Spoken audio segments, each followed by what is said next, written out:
আসসালামু আলাইকুম। আপনি কি আপনার কম্পিউটারের মধ্যে কিছুক্ষণ পর অটোমেটিক্যালি ওয়ালপেপার চেঞ্জ হতে দেখতে চান? তাহলে এই ভিডিওটি আপনার জন্য। প্রথমে ডেস্কটপে এসে যেকোনো খালি জায়গায় মাউস এনে আরএমবি বা রাইট মাউস বাটনে ক্লিক করুন, যেটা একটা মেনু ওপেন করবে। সেখানে পার্সোনালাইজ নামের একটি অপশন আছে, যেখানে ক্লিক করলে এই উইন্ডোটি শো করবে।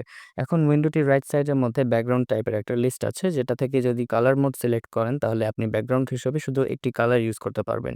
সিঙ্গেল পিকচার ইউজ করতে চাইলে পিকচার অপশনে সিলেক্ট করতে হবে, আর অটোমেটিক্যালি ওয়ালপেপার চেঞ্জ করতে চাইলে স্লাইড শো অপশনে ক্লিক করতে হবে।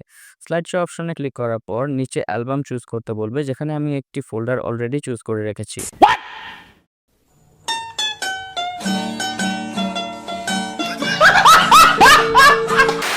যদিও ফোল্ডারটি খালি দেখা যাচ্ছে, বাট অ্যাকচুয়ালি ফোল্ডারটির মধ্যে আমি বেশ কয়েকটা ওয়ালপেপার রেখেছি।